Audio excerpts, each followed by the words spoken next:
20 വർഷം മുമ്പ് എൻ്റെ നാട്ടിലത്തെ ഒരു ചേട്ടൻ കണ്ടുപിടിച്ച് പാറ്റന്റ് എടുത്ത വാട്ടർ ടാങ്ക് ഓട്ടോമാറ്റിക് കൺട്രോളർ ആണിത്. ഇതിന്റെ ഏറ്റവും വലിയ പ്രത്യേകത ഇത് മെക്കാനിക്കൽ ആയിട്ടാണ് വർക്ക് ചെയ്യുന്നത്. സെൻസറും കാര്യങ്ങളും ഒന്നുമല്ല. അതുകൊണ്ട് തന്നെ ഇത് ഒരു കംപ്ലൈന്റും വരാതെ ഇത് നമുക്ക് യൂസ് ചെയ്യാൻ പറ്റും.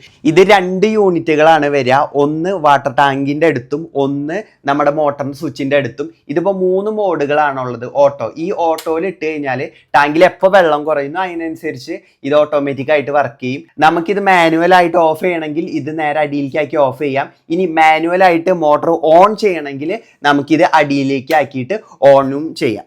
ടാങ്കിലെ വെള്ളം പകുതിനേക്കാൾ കുറയുന്ന സമയത്ത് മോട്ടോർ ഓട്ടോമാറ്റിക് ആയിട്ട് ഓൺ ആക്കുകയും ടാങ്കിലെ വെള്ളം നിറഞ്ഞു കഴിഞ്ഞാൽ ഓട്ടോമാറ്റിക്കലി നമ്മുടെ മോട്ടോർ ഈ കൺട്രോളർ ഓഫ് ആക്കും. കൃഷി ആവശ്യത്തിനും ഈ കൺട്രോളർ ഉപയോഗിക്കാം. വെള്ളം പറ്റുന്ന കിണറിൽ സ്പ്രിംഗ്ലർ ഉപയോഗിച്ചിട്ടാണ് നിങ്ങൾ നനയ്ക്കുന്നതെന്നുണ്ടെങ്കിൽ എയർ വലിക്കുന്നതിന് മുമ്പായിട്ട് തന്നെ സ്പ്രിംഗ്ലർ ഓട്ടോമാറ്റിക്കലി ഈ കൺട്രോളർ ഓഫ് ആക്കും. വറ്റാത്ത കിണറുകളിലാണ് ഉപയോഗിക്കുന്നതെന്നുണ്ടെങ്കിൽ ഇത്ര മണിക്കൂർ കഴിയുമ്പോൾ കറക്റ്റ് ആയിട്ട് ഓഫ് ആക്കുന്ന രീതിയിലും ഈ കൺട്രോളർ നമുക്ക് സെറ്റ് ചെയ്യാം. മുനിസിപ്പാലിറ്റി വെള്ളമാണ് നിങ്ങളുടെ വീട്ടിലേക്ക് വരുന്നതെന്നുണ്ടെങ്കിൽ താഴത്തെ ടാങ്കിൽ എപ്പോൾ വെള്ളം വരുന്നു അത് കൃത്യസമയത്ത് തന്നെ മുകളിലത്തെ ടാങ്കിലേക്ക് നിറയ്ക്കുകയും ടാങ്ക് നിറയുമ്പോൾ ഓട്ടോമാറ്റിക്കലി ഓഫ് ആവുന്ന സിസ്റ്റം ഇത് വെച്ച് ചെയ്യാം. വേസ്റ്റ് വാട്ടർ ടാങ്കിൽ വെള്ളം നിറഞ്ഞു കഴിഞ്ഞാൽ മോട്ടോർ ഓട്ടോമാറ്റിക്കലി ഓൺ ആവുകയും ടാങ്കിലെ വെള്ളം തീരുമ്പോൾ ഓട്ടോമാറ്റിക്കലി ഓഫ് ആവുന്ന രീതിയിലും സെറ്റ് ചെയ്യാൻ പറ്റും. ഈ പറഞ്ഞ എല്ലാ ആവശ്യങ്ങൾക്കും ഈ ഒരു കൺട്രോളർ യൂസ് ചെയ്യാവുന്നതാണ്. ഈ കൺട്രോളർ വാങ്ങാനോ കൂടുതൽ ഡീറ്റെയിൽസിനോ ഈ ഒരു നമ്പറിൽ വിളിച്ചാൽ മതി.